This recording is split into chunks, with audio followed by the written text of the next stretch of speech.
Y lo que pretendo es ir viendo con algunos textos de San Pablo este mecanismo que es como el doble recorrido de Dios hasta nosotros en su Hijo, por eso hablamos de rostro encarnado, y de el hombre hasta Dios justamente en la pura humanidad que ha asumido, el rostro imitable. Miren, desde el origen de los tiempos, Dios ha ido revelando su rostro en la historia humana y en los acontecimientos que marcan su crecimiento. Dios que va siempre, desde el principio.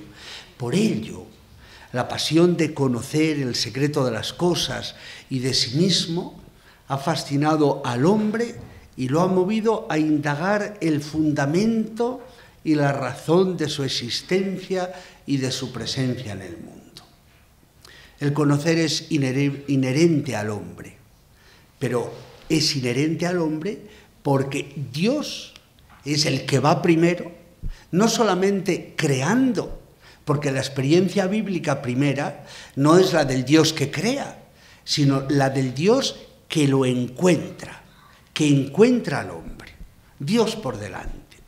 Por eso el hombre, tratando de conocerse a sí mismo y el universo en el que se siente perdido y solo, tantos dicen que es el miedo lo que lleva al hombre ahora a encontrarse con Dios, porque se siente perdido y solo, ha tratado de desvelar una y otra vez el misterio de Dios desde que empezó a pintar signos en la pared de una cueva.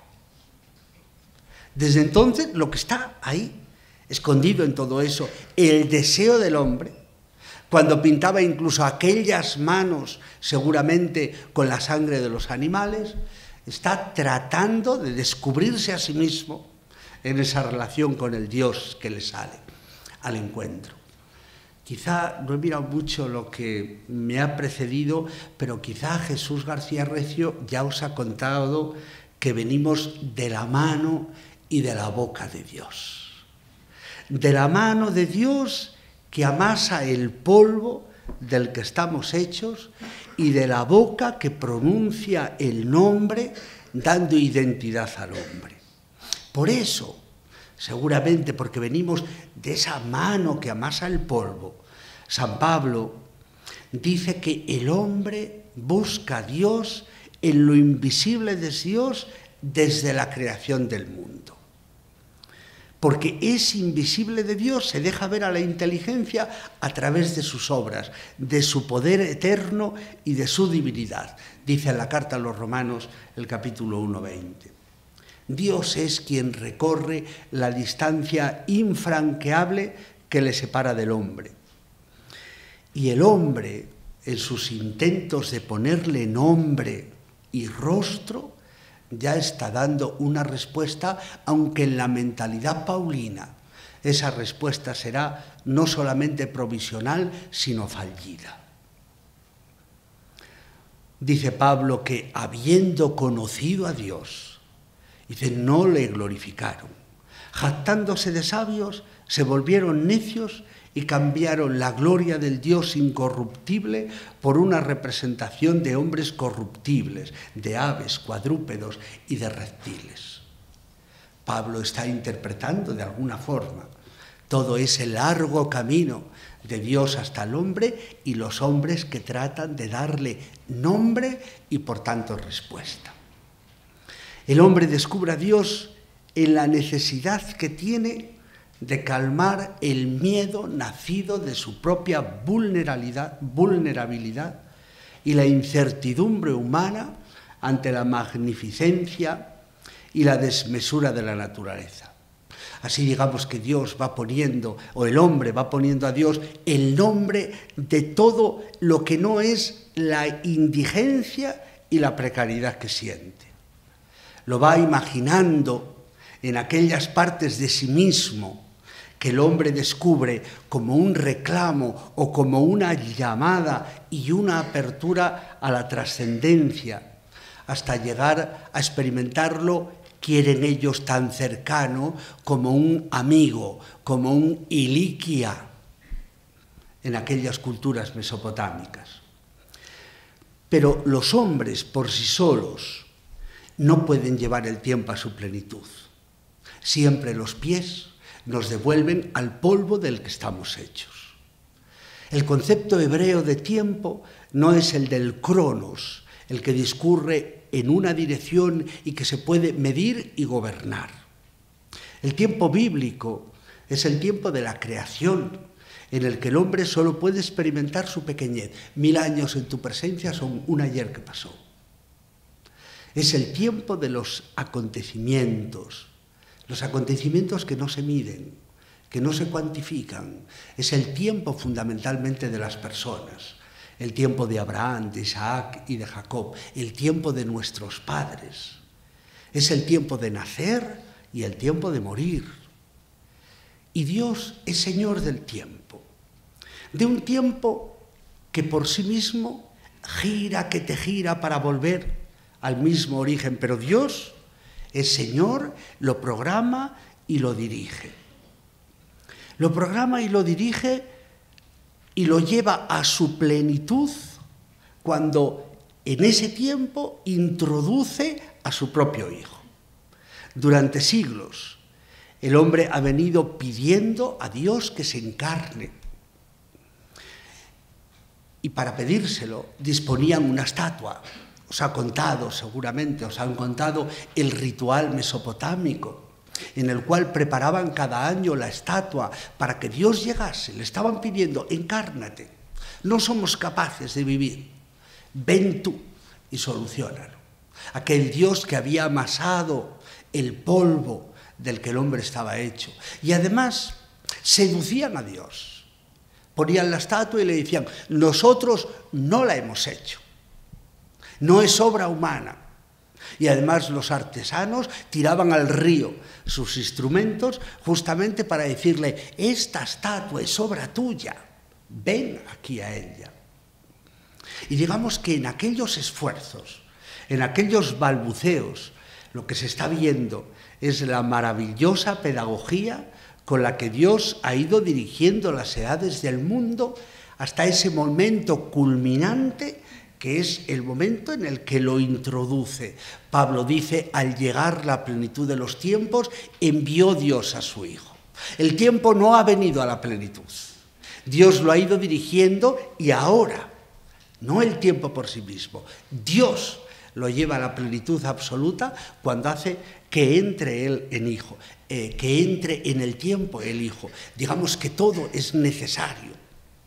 Es un camino largo, extenuante, y sin embargo, un camino que es pedagogía de Dios para venir el hombre dispuesto. Olegario González de Cardenal dice que durante tanto tiempo el hombre ha navegado a la deriva, creía a la deriva, llevado de una forma seductora, digamos, por un Dios que parece que se escondía hasta este momento culminante. Teilhard de Chardin lo decía de una forma poética, idealista, pero magnífica. Cuando escribía aquello de mi universo, decía, antes de Cristo, todo se hallaba contenido en él. Es la agitación de su concepción lo que remueve las masas cósmicas y dirige las primeras corrientes de la biosfera. Es la preparación de su alumbramiento lo que acelera los progresos del instinto y la aparición del pensamiento en la Tierra.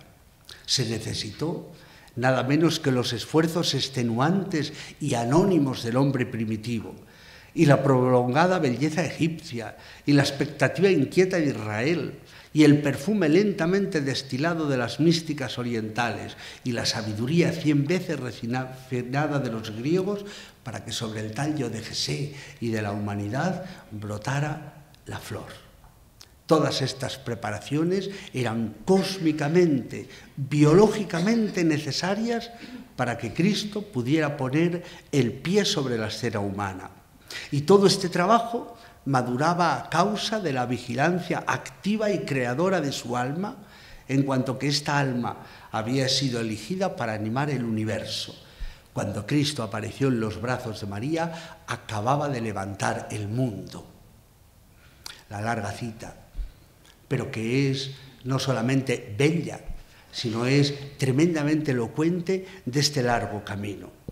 Un largo camino en el que Dios va dirigiendo, va preparando, va seduciendo el alma humana para que en la plenitud del tiempo ese Dios en el Hijo se da un rostro a sí mismo, un rostro concreto. Si llega el Hijo, según San Pablo, Dios se está dando el rostro de Padre. Pero el concepto de Padre no es ya el de la paternidad llena de poder y de energía que crea las cosas o engendra a los dioses en las místicas y en las políticas orientales. Dios se está revelando como un Padre concreto, porque envía a alguien concreto que es, en primera instancia, el Hijo, pero que vamos a ver inmediatamente que es el hombre. Es Padre del Hijo a quien envía para una misión específica, según el pensamiento paulino: rescatar a los que estaban bajo la ley. Lo envía como plenipotenciario que llega con toda su representación y con toda la confianza del Padre. Indica así una relación que es sustancialmente amor.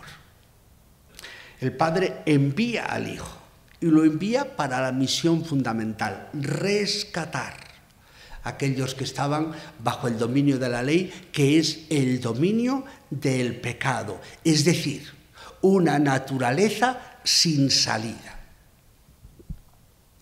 Lo envía para esa misión fundamental, esperada desde siempre. Era la que pedían los hombres mesopotámicos a Dios cuando le decían: ven, encárnate, llega en la estatua, nace entre nosotros, para que el hombre nos tuviera una salida, aquel sinsentido de una vida que terminaba en la muerte. Los pies siempre volvían al polvo del que estamos hechos, pero el hombre, seguramente porque Dios le ha salido al encuentro desde el principio, aspira a algo más, quiere algo más, pero es imposible. Le piden que llegue. Y ahora Dios da respuesta, la respuesta definitiva. Llega ahí en el Hijo al que envía con toda la confianza. Vamos a ver, con todo el poder. Y sin embargo, un poder que se manifiesta en una debilidad extrema.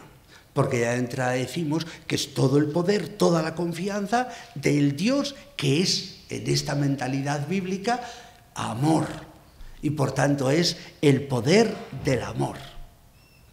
Esta paternidad es así amor sustancial, que es el que pone en marcha la vida, la hace crecer y ahora la lleva a su plenitud en el acto de la elección como hijos, porque envía para rescatar a los que estaban bajo la ley, para que recibiéramos el ser hijos por adopción. La misión del Padre, que el Padre encomienda al Hijo, supone la plenitud del amor de Dios, que no le deja al hombre en la indigencia de su condición finita, limitada, pecadora, bajo el dominio de la ley. Para ello, el Padre introduce al Hijo en esa precariedad finita, bajo el mismo dominio de la ley. El Hijo llega en la carne para encontrar al hombre en la integridad de su corazón y para que el hombre encuentre su dignidad máxima. Hijo de Dios como un fruto de una elección divina. El hombre era hijo de Dios porque había salido de él. Era una criatura. Pero resulta que ahora no es solamente hijo porque ha salido, porque ha sido creado. Es hijo porque es elegido.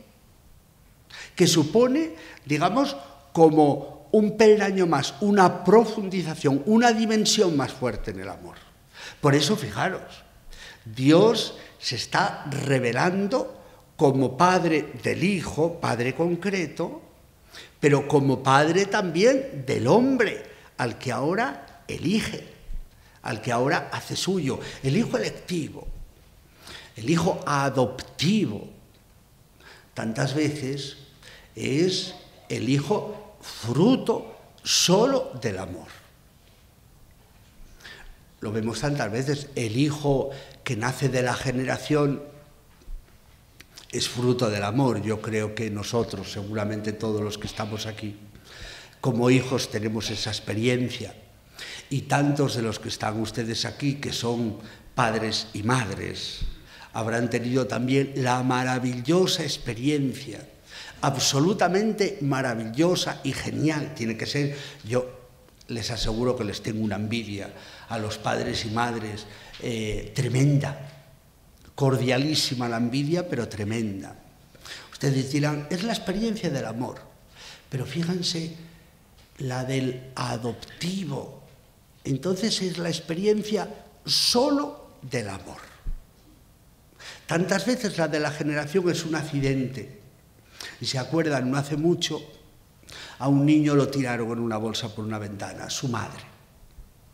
Y sin embargo el adoptivo es tremendo. Y esto, aquí, padre que adopta, que quiere. No el padre de la generación, el creador. El padre del amor. Este es el que nos llega. El rostro de Dios que se está revelando.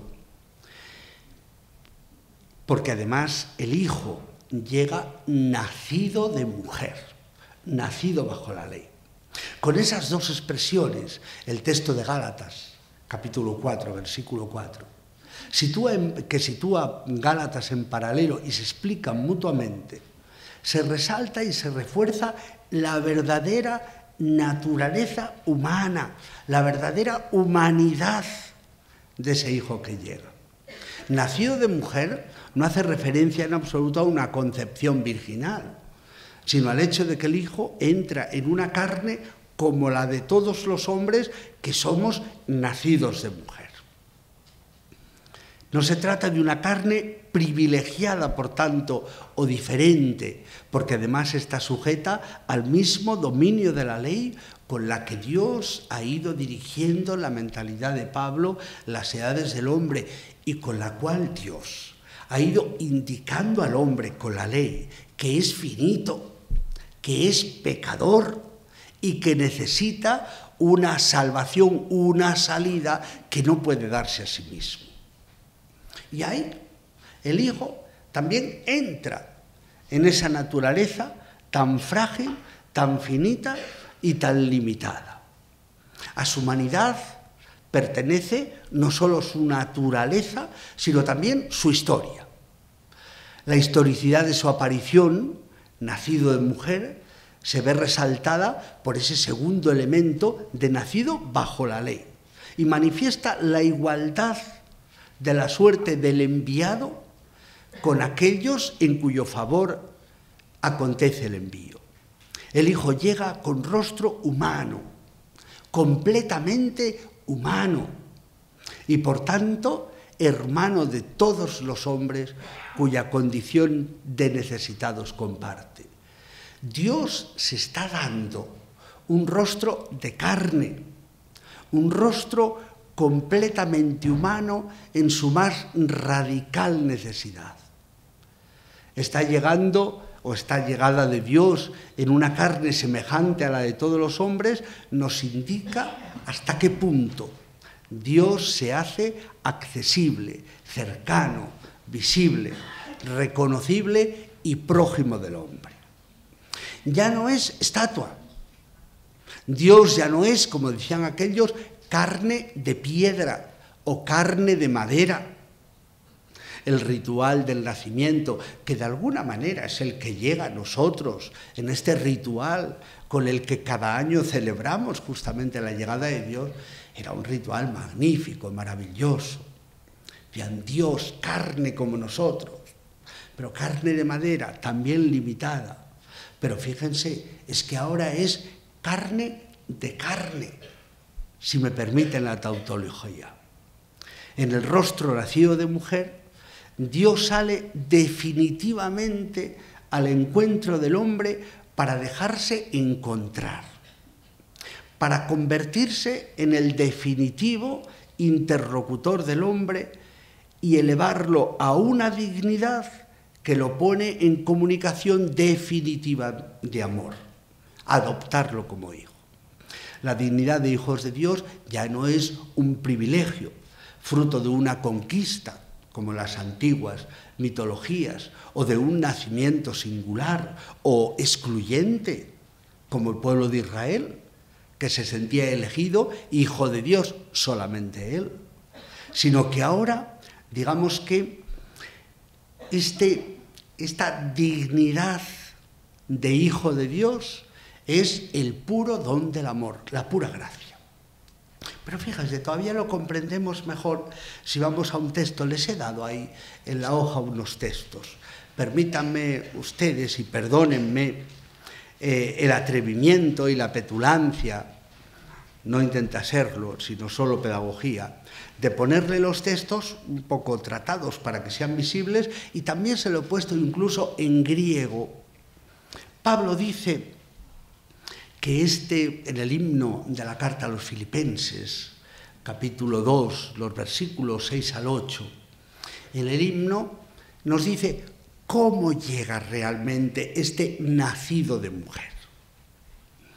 Digamos, el himno tiene una estructura admirable y una economía textual que lo hacen muy expresivo, más expresivo.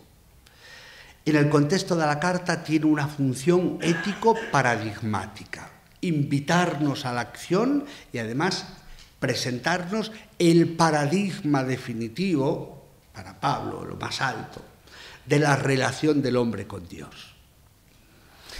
El himno está introducido por una invitación al recto pensar, vivir, sentir. El verbo phronein tiene una multitud de significados, ¿no? Les invita a los filipenses, pensar, vivir, sentir, sed como Cristo, para que vean ustedes la estructura de un himno que es poesía, con unas estrofas que además se corresponden perfectamente, fundamentalmente la primera y la segunda, que están en paralelo, y que describe justamente este movimiento de llegada. Algunas veces se habla de un movimiento de bajada y se habla de una cristología descendente. A mí no lo sé, no estoy muy convencido de que sea una cristología descendente, que esté hablando de una divinidad o de una preexistencia, digamos, en las alturas de Dios, de este Cristo. Me gusta hablar más de una cristología que está introduciendo, o sea, ingresiva, no sé cómo llamarla, iremos viendo. Pero ahí está, el cual, estando en forma de Dios, no consideró como una presa, como un alarde, como un robo. Es dificilísimo traducir esa palabra arpagmón, que además aparece únicamente en el griego bíblico en este momento. Dice, no consideró como una presa, un alarde, un robo, ser igual a Dios, sino que se vació de sí mismo, tomando o habiendo tomado una forma de esclavo. De la forma de Dios vamos a la forma de esclavo. Pero vamos a la forma de esclavo, dice, con los verbos sustanciales, que también se los he puesto ahí identificados en el primer paralelismo antitético, que dice, no consideró como una presa ser igual a Dios, sino que se vació de sí mismo tomando la forma de esclavo. El paralelismo, dos verbos fundamentales que viene a poner el primero formulado de forma negativa para poner el acento justamente en el positivo. Del no consideró o no hizo alarde de algunas traducciones de ser igual a Dios, viene a se vació, se vació. O sea, él parece que hay una forma, claro, esta forma de Dios no es la imagen con la que el libro del Génesis dice que Dios creó al hombre a imagen y semejanza. No, no es forma, es la morfé, la morfé. Morfé, Theou, de Dios, y al final de la estrofa, morphé doulou, del esclavo. Forma de Dios, forma de esclavo. Dios es el que es por sí mismo, el que no depende de nadie, el que tiene la autonomía. Y sin embargo el esclavo es el dependiente, el dependiente. Y en un principio de la forma de Dios, digamos que no produce en él el alarde o el considerar un robo tener esa forma. Muchos autores dicen que aquí está el paralelismo justamente tan querido por Pablo de Adán-Cristo. Adán, tiene también no tiene el amor fe, es el icón, es la imagen, pero justamente quiere ser como Dios. Ahí está el pecado original, tal y como nos lo cuenta el libro del Génesis, pero quiere serlo robándole a Dios esa posibilidad, lo que Dios ya le ha dado. No le vale serlo en una dependencia, sino quiere serlo en una autonomía. Quiere robarle a Dios el ser autónomo. El Génesis nos pone en la serpiente las palabras claves. Es que Dios sabe que si coméis del árbol seréis como Dios. Ya lo es. Y sin embargo el hombre quiere robárselo. No quiere ser como, quiere ser Dios. Pero aquí, el que tiene la forma de Dios no considera un robo ese ser igual a Dios, sino que se vacía. Es la primera parte, o la segunda de ese tiempo, pero la fundamental. Se vacía de sí mismo para tomar la forma del esclavo, del dependiente. De la forma de Dios a la forma del esclavo, de la autonomía a la dependencia, de la soberanía justamente a la relación desigual, en la cual uno está en función del otro, haciéndose semejante a los hombres y habiendo sido encontrado de aspecto como un hombre. Son dos paralelismos, pero con un progreso sustancial, ¿no? Porque el primer participio, haciéndose semejante a los hombres, ahora está explicitado en el segundo, que está formulado en pasiva, la acción de Dios. Saben que en el lenguaje bíblico, ya del Antiguo Testamento, como no se podía pronunciar el nombre de Dios, una forma de referirse a Él, sin caer en incorrección, en herejía, era justamente poner en pasiva las acciones. Habiendo sido encontrado, o sea, Dios, ahí está, es el que está realmente posibilitando ese aspecto completamente humano. Y ahora viene, primero, el vaciamiento, y ahora viene el abajamiento o la humillación. Se bajó de esa categoría primera, a sí mismo, haciéndose obediente hasta la muerte. Es la plenitud de esa humanidad. No es un fantasma, no es una idea. Es realmente el humano, el hijo que llega, el nacido de mujer. Y por eso no puede ser sino hasta la última posibilidad de esa humanidad, hasta la muerte. Pablo añadirá, porque esto es un himno prepaulino, seguramente, y por eso ven que hay una cola final que desequilibra la estructura perfectamente paralela. Los autores, la mayoría de los que han estudiado todo esto, dicen que es un añadido paulino. Y muerte de cruz. Muerte de cruz, muerte de verdad. No solamente de verdad. O sea, en cuanto que es algo comprobable, físico, una muerte de cruz, lo han crucificado. No, es que es la muerte de cruz, es la muerte que no tiene sentido, que no sirve para nada. No podía morirse de forma natural, porque entonces moriría como todos nosotros. Y dices, como todos nosotros, pero hasta la última posibilidad, hasta el límite máximo de esa humanidad, que es morir no solamente injustamente, sino morir, digamos, completa, absoluta, totalmente, muerte que no sirve para nada, que no engendra nada. Porque además, en la mentalidad bíblica, ya estaba bien claro, maldito todo el que cuelga de un madero.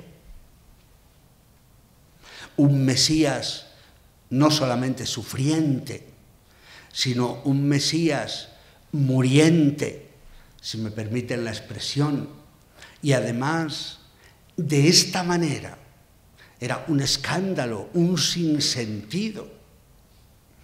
Pablo, antes de encontrarse o de ser encontrado con el Dios, como él cuenta en la carta a los Gálatas, antes de que Dios quisiera revelar a su Hijo, revelarme a su Hijo, para que yo lo contara, antes Pablo condenaba, perseguía justamente esta nueva realidad, porque un Mesías que muere y muere en cruz, que muere como un maldito, no es posible. No engendra nada, no puede engendrar salvación, todo lo contrario. Y por eso Pablo en un principio lo perseguía, y ahora aquel perseguidor que da un cambio radical a su vida, porque Dios le sale al paso y le revela a su Hijo.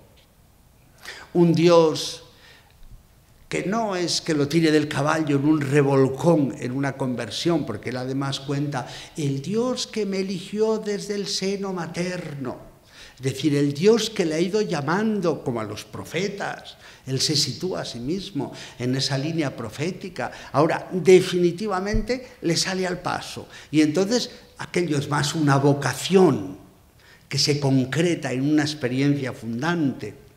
Y por eso Pablo lo tiene tan claro. Es el Cristo que muere de una forma, el humano de verdad, hasta la última posibilidad de esa humanidad, que no es una muerte normal, o una muerte que engendre vida, como pensaban justamente en el Antiguo Testamento, la muerte de los justos, que eran los agraciados por Dios, además con la paternidad. El hombre se muere y se acaba su apellido.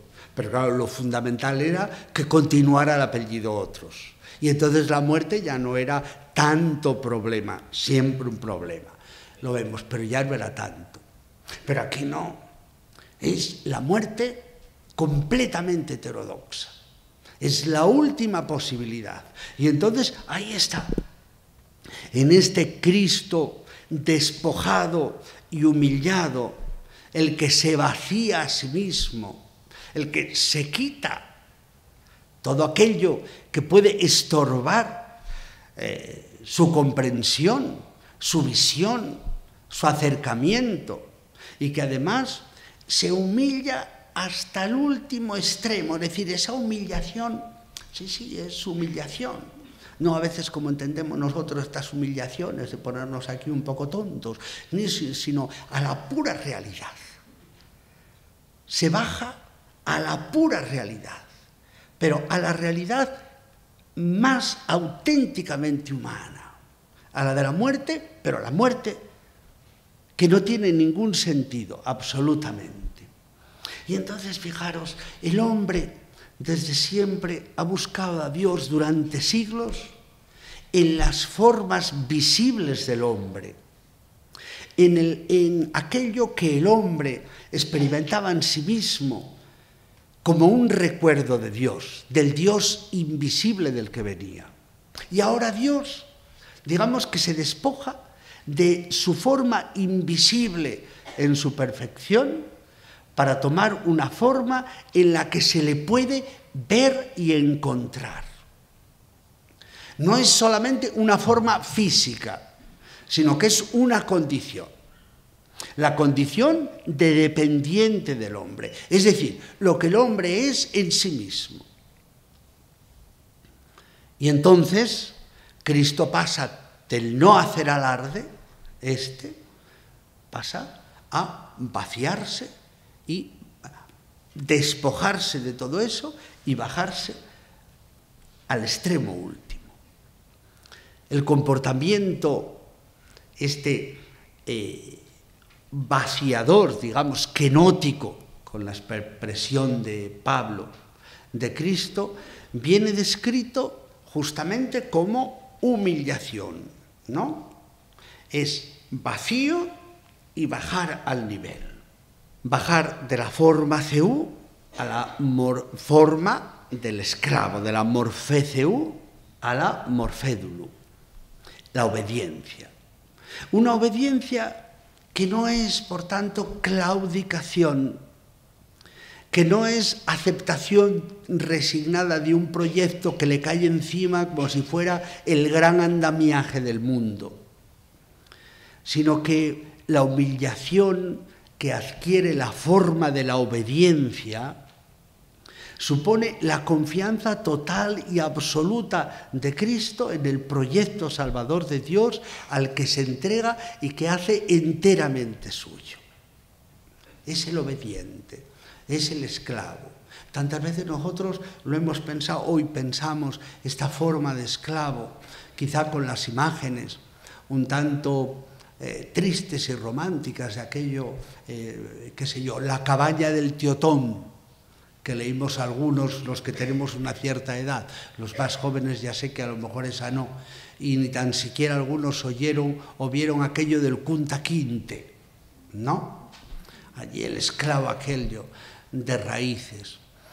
El esclavo es el que obedece, y en esa obediencia, digamos, que le va la vida misma.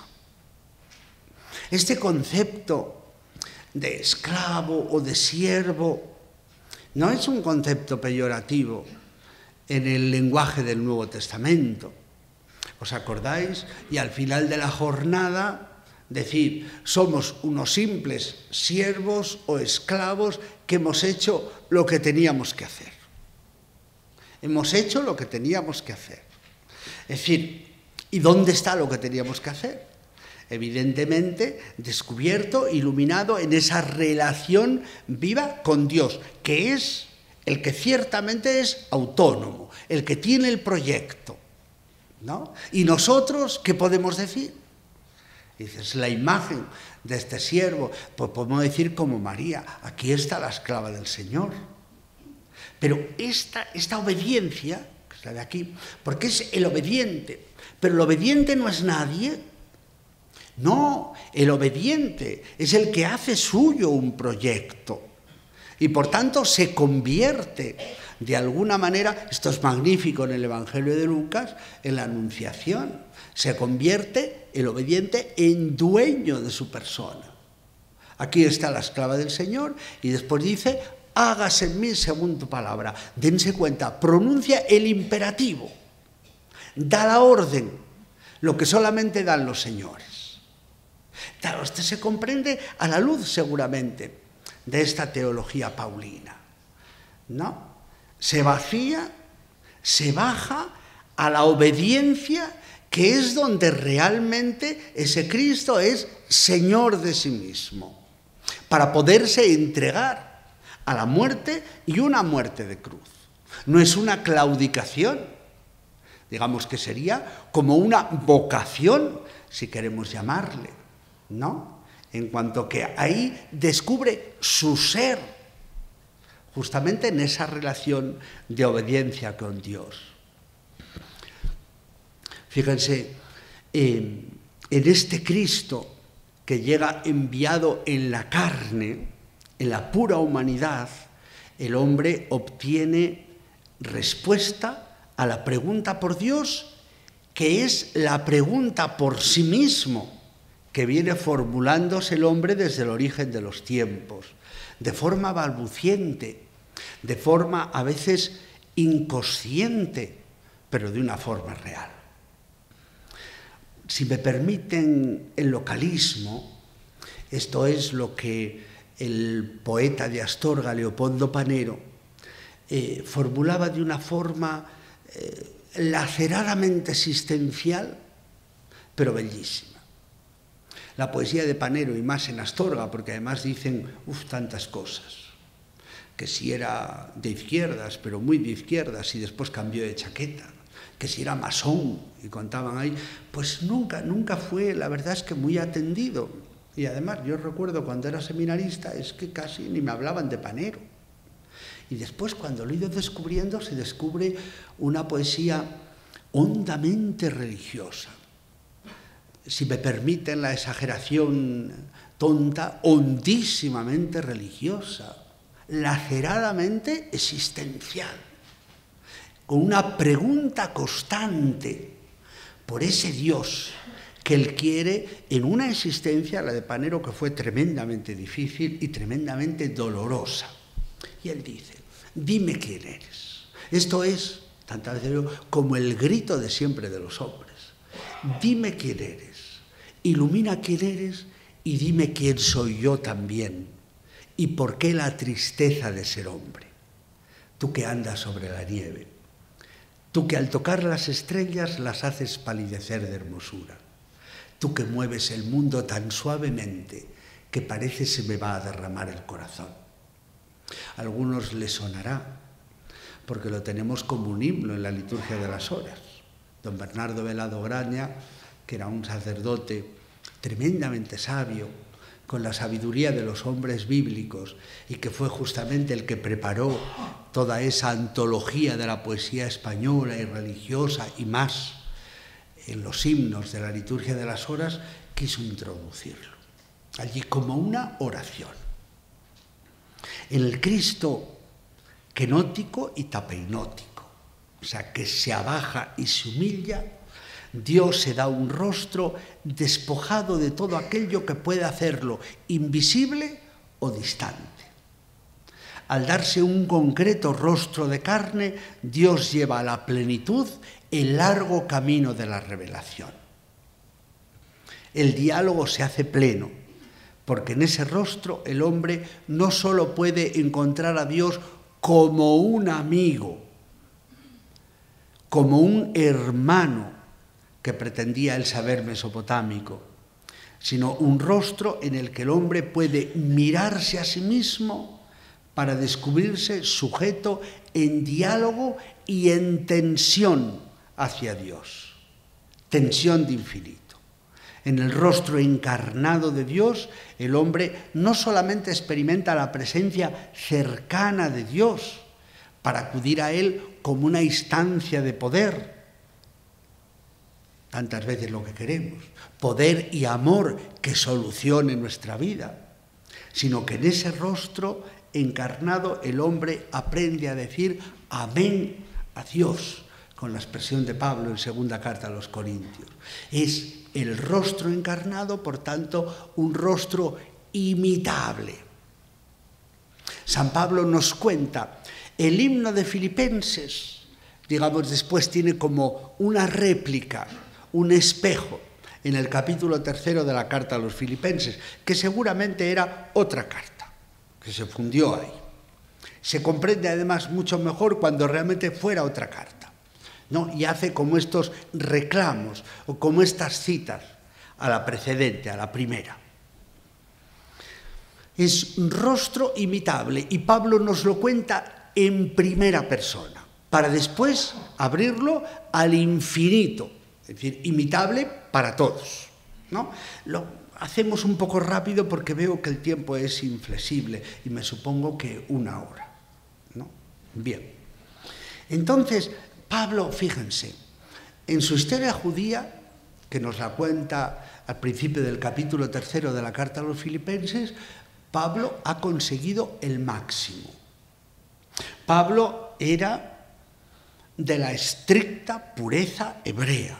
Además, puede concretar incluso, quien podría ya en aquellos tiempos, ¿no? Que de la tribu de Benjamín, ¿dónde queda? Por eso seguramente se llama Saúl, como el rey Saúl, la gran figura de aquella tribu de Benjamín.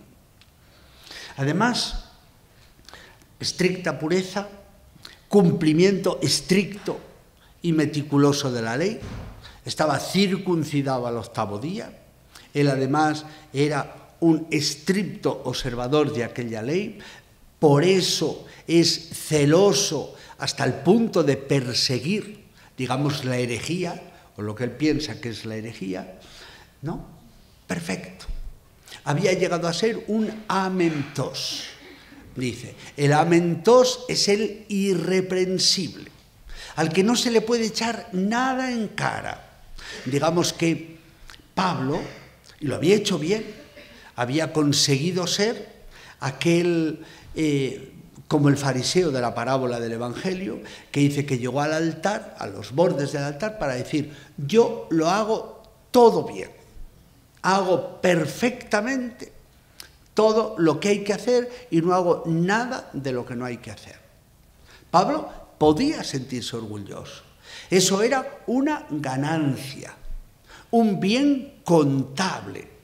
Podía decir todo lo que tenía.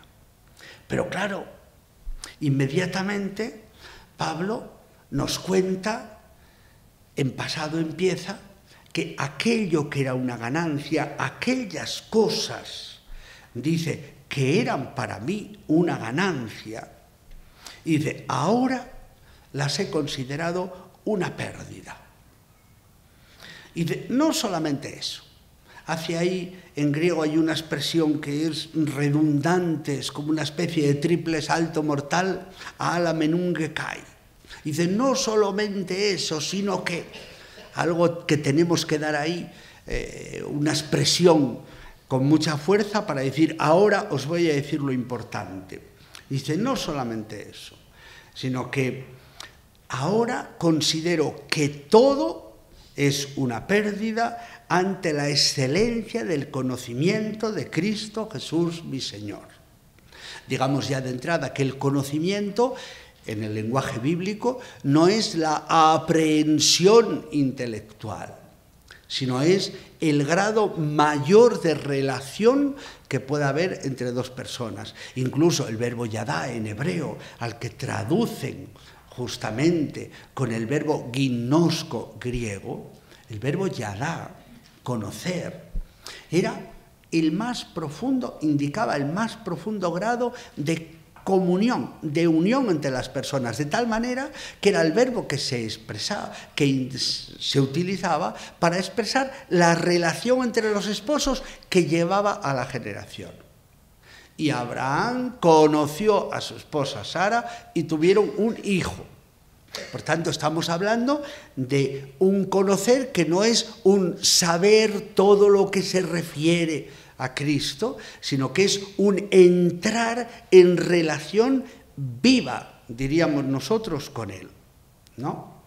Por el cual tapanta, dice, absolutamente todo, lo perdí y lo considero esquíbala. Dice, es estiércol, esquiva, basura. Y piensen ustedes todavía otra palabra más despectiva, más maloliente y más inservible. No, porque el estiércol o el abono nosotros lo ponemos a las plantas y en los campos por ahí, ¿no? Y produce vida. No, no, esquívala, que no aparece nunca en el griego bíblico. No, es algo absolutamente que estropea los sentidos. Y entonces daros cuenta, este texto es magnífico, porque hay unas progresiones que son absolutamente geniales, ¿no? Se pasa del pasado al presente. Pero además hay una progresión, ¿no?, que es magnífica, de aquellas cosas con distancia y ciertamente ambiguas, se pasa después a tauta, a estas cosas, lo que yo pueda tener. Para decir que se pasa de una ganancia, es decir, de algo que es un valor, que es contable, que tú lo tienes en mano, a una pérdida, algo que se te esfuma, ¿no?, que desaparece sin saber cómo, ¿no? Pero es que no solamente se queda allí, ¿no? Del pasado, donde ya hay una progresión, se pasa al presente. Y entonces dice ahí, todo es lo que ha considerado pérdida ante la excelencia del conocimiento de Jesucristo. Y todavía da un paso y vuelve como una regresión para atrás, por el cual, y de tapanta, una forma extraña, o sea, una tautología, un subrayado muy grande para decir absolutamente todo. Y aquí nos dice ethemiocen.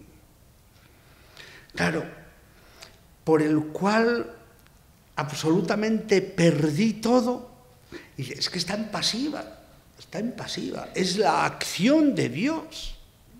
Dios ha hecho que Pablo pierda absolutamente todas las cosas, que se le esfumen, pero no solamente pérdida, que las considere esquívala, es decir, que él mismo las considere un contravalor, pero es la acción de Dios, ¿no? ¿Para qué?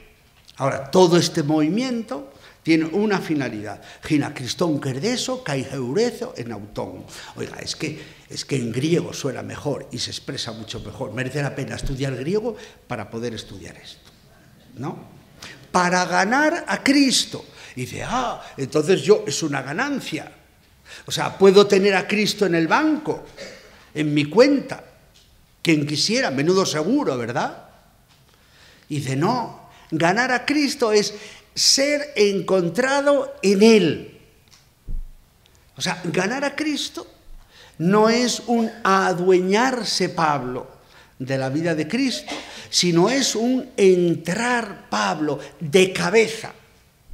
O sea, zambullirse, entrar en Cristo de tal manera que pueda ser encontrado, la acción de Dios todavía. O sea, que Dios sanciona esa unidad perfecta, ¿no?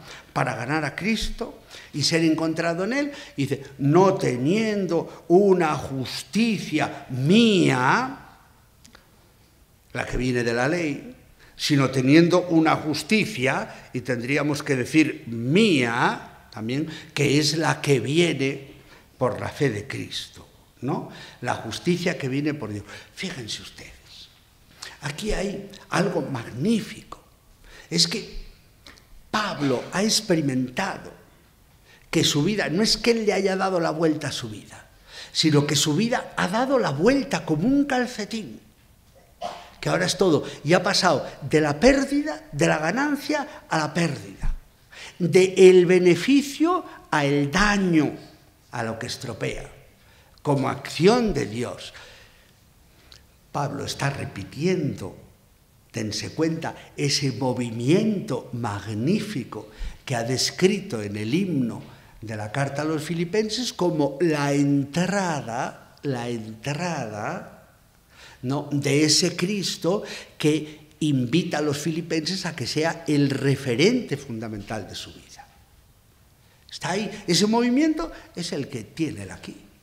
Se está vaciando y se está rebajando, ¿no? Claro, Pablo dice, sería muy importante, algunas veces Pablo dice, imitadme a mí, como yo soy imitador de Cristo. Una función ética, digamos, de ese modelo. Pero es que además esto sigue adelante y nos lo presenta ahora como un paradigma. Es decir, como el objetivo fundamental, y además no de la vida de Pablo, sino de cualquier hombre.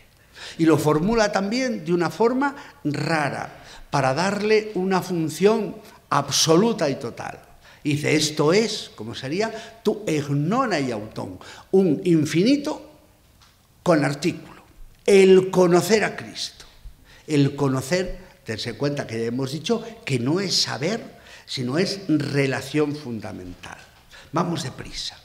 Y esto, inmediatamente, él nos lo describe con una forma redonda, muy bien construida. Se lo he puesto ahí, no sé si la fotocopia que tienen ustedes está en colorines, sí, ¿verdad?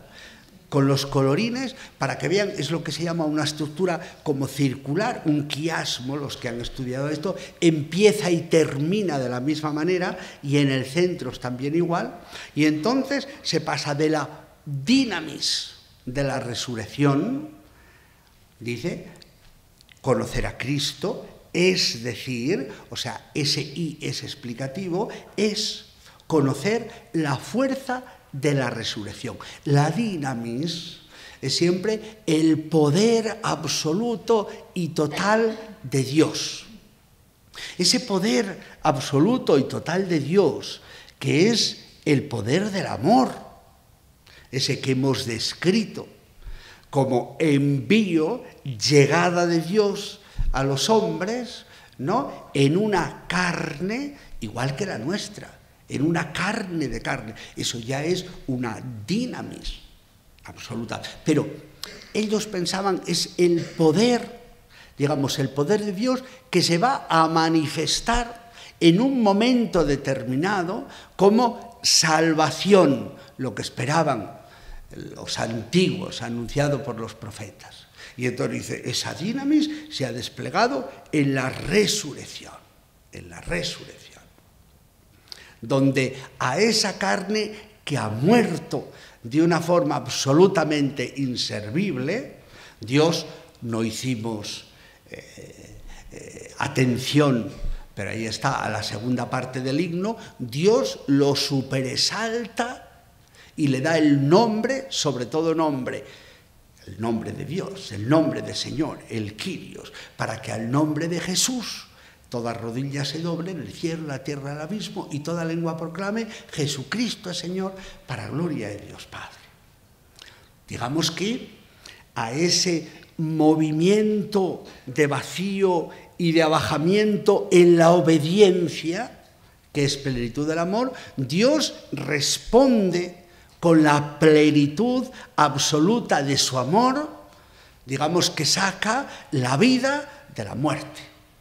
Entonces, la dinamis de la resurrección, que estamos llamados a conocerla. ¿Para qué?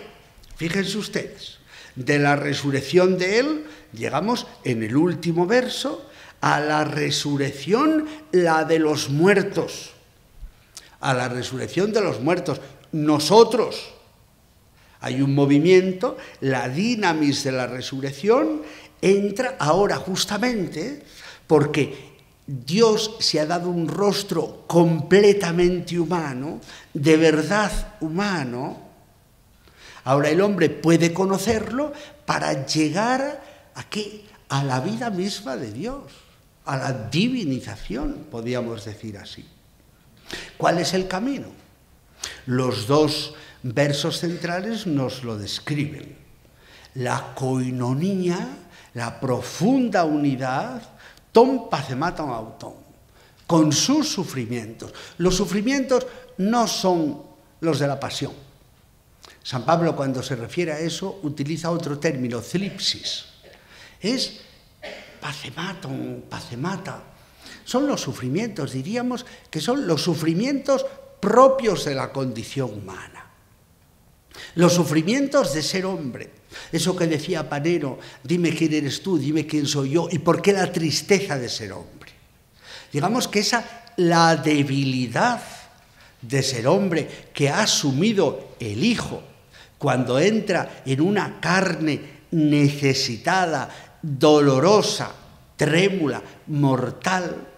Digamos, estos son los sufrimientos.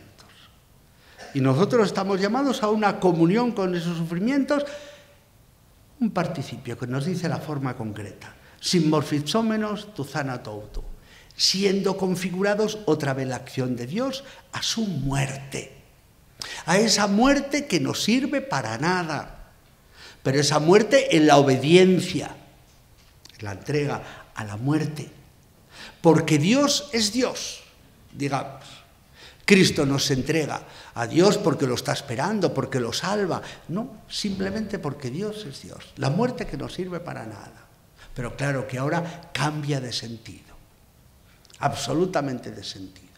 Por la acción de Dios, esa muerte es resurrección. Y entonces ahora nosotros somos configurados. Dios nos configura esa muerte digamos, para a ver cuándo llego. Eiposcatanteso, eso no es a ver si llego, sino a ver cuándo llego. Es decir, es como una expresión que entraña un deseo ardiente de que llegue el momento, a la resurrección de los muertos. Claro, daros cuenta, ¿qué vemos aquí en todo esto? Para tratar de hacer como un resumen, algo absolutamente magnífico y genial. Tenemos el camino de Dios que llega al hombre y el camino del hombre que llega a Dios. Dios llega al hombre donde en la pura humanidad, en la humanidad doliente, en la humanidad necesitada, en la humanidad mortal. ¿Y cómo se le encuentra? Pues fíjense ustedes, tantas veces nosotros hemos creído y hemos querido que Dios llegara en la potencia del héroe. Y entonces solamente podía caminar hacia Dios el héroe. El hombre que hacía un esfuerzo de ascesis, de penitencia, en algún momento fue todo esto. Y sin embargo, San Pablo, ¿qué nos está diciendo? Que el camino está en esa nuestra realidad necesitada que ha asumido el Hijo. Que justamente en los sufrimientos de ser hombre y mujer, los sufrimientos propios, en nuestra debilidad, que en nuestra muerte, esto es magnífico, le tenemos tanta miedo, sin embargo la muerte ha cambiado de sentido. Y la muerte ahora es que el camino cierto, seguro, para el encuentro con Él. Rostro imitable, pero imitable en nuestra misma realidad, en la realidad con la que cargamos todos los días, en la realidad necesitada que es imposible poder sustraernos a ella. Ahí justamente es donde nosotros tenemos el camino abierto a Dios. Digamos que Dios llega humanamente, Cristo humanamente tan perfecto que es, digamos, divinamente humano. Es imposible llegar hasta la muerte y muerte de cruz. Es la plenitud del amor. Nadie tiene amor más grande que el que da la vida por los amigos. La plenitud del amor, tan perfecto que solamente es posible al modo divino. Pero justamente cuando en esa perfección del modo humano entra hasta la muerte, nos hace a nosotros que en nuestra propia humanidad lleguemos justamente hasta la resurrección. En la resurrección Él es humanamente divino, para que nosotros podamos aspirar ahí. Hay un camino magnífico en Pablo, en algo que nos pertenece, que no podemos renunciar a ellos, que nos duele, que nos asusta. Está la gran posibilidad magnífica de encontrarnos absolutamente y totalmente con Dios. ¿Para qué darle más vueltas? Bien, muchas gracias a ustedes por su atención y por la amabilidad de escuchar.